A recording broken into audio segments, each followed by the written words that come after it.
What's up guys? How you guys doing today? Today we're going to be doing an unboxing and an install on the new bike over here. So I've been having a lot of problems, not a lot of problems, I've been doing a lot more technical trails. With more technical trails, I've been bashing my chain. I mean, well, the ring, the chain ring. So what we're going to do is prevent that problem from happening by whatever the heck is in this box. So today we're going to be installing the MRP chain guide slash bash guard. So it's a chain guide as well.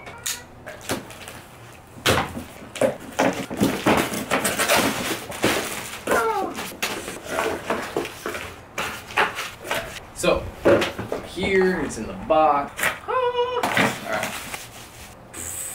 Basically, you're gonna put it on, and then so instead of it hitting your chain ring, it's gonna bash right here, and then here's the chain guide up here. There we go. All right, so we're gonna put this guy on, and here are all the screws and everything like that. So we're gonna see how easy or hard this thing is. I've never had to really install too much on my bike. I'm not a very techie savvy person, but I hope to change that over the course of this channel. I want to learn to take apart suspension, or service my own suspension. So there's going to be a lot of learning that I'm going to be doing, and we're going to start it all off with installing this guy right here. I wanted to real quick throw out a special thanks to a fellow subscriber. He reached out to me and was basically, you know, offered to provide this to the channel, and so that I could review it and use it and protect my new bike. I want to thank Ken. Thank you, Ken, for, you know, stepping up and making this possible. Ken, this means a lot, and you know, thank you so much.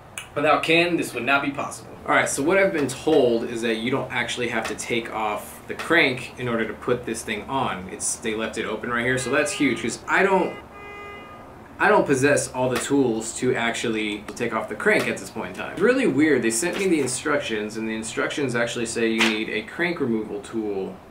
So look at the picture, it actually shows a different bash guard slash chain guide than this one right here. So I think they need to update the instructions for sure on here, just because momos like me might confuse us. I'm gonna have to unscrew the top guide, get a 4mm Allen key. I'm assuming you take this entire piece off. Alright, so from what I understand and doing some research and stuff, it's gonna be a lot of trial and error. This is everything it comes with.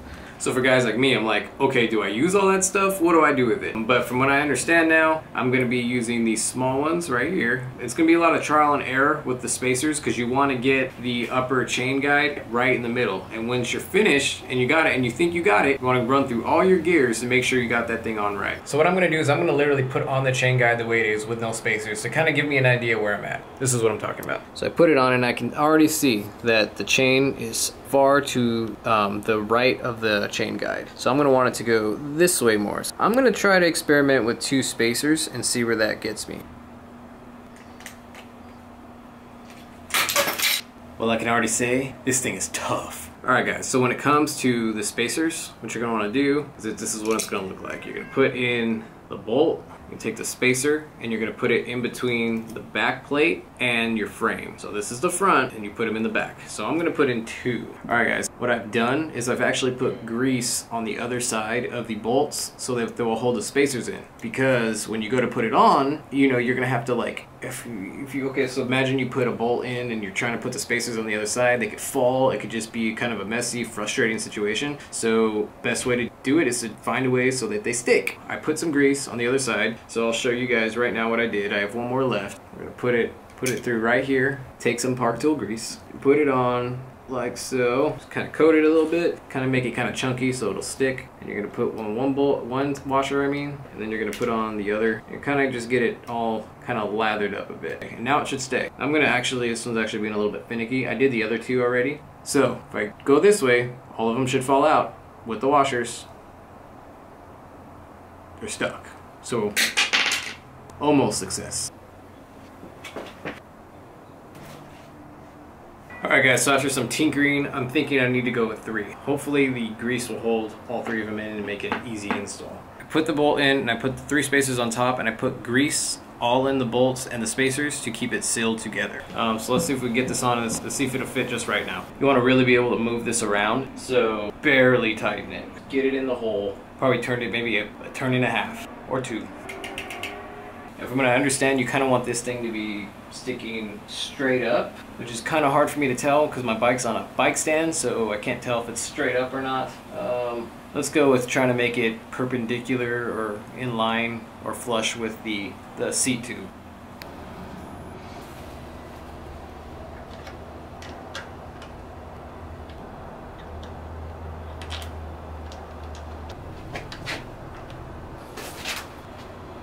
See that right there? It's looking really good. So I'm thinking that's about where we want to be. But I gotta check the gears and shift through it and see if it actually cycles through and see how that goes.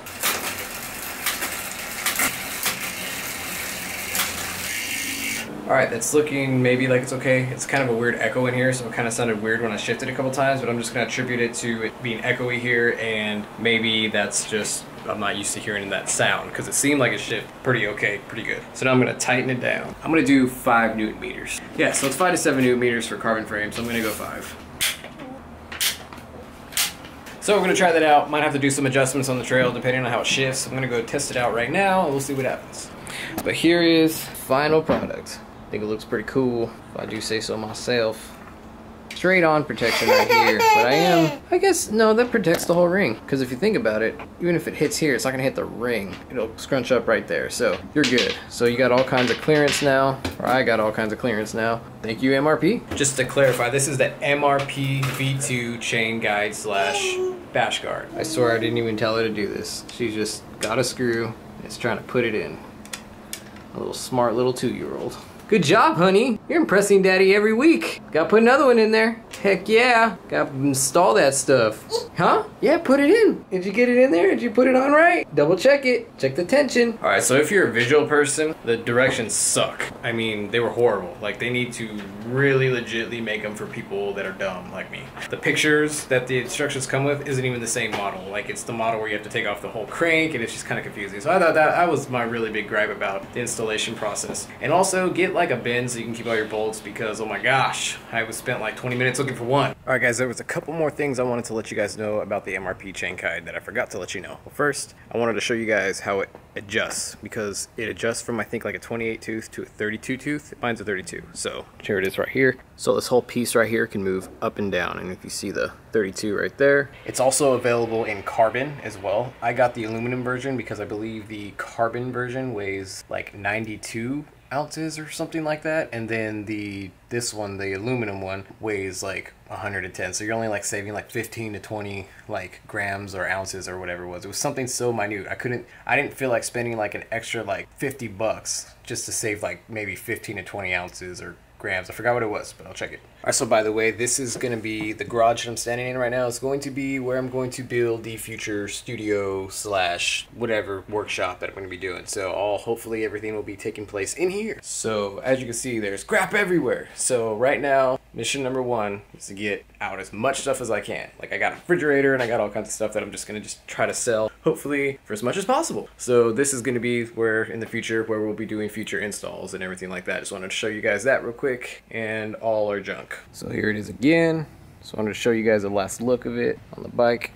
Hey guys, I want to thank you for watching. Don't forget to like, share, and subscribe. Always remember, stay strong and keep pedaling. I'm dropping out.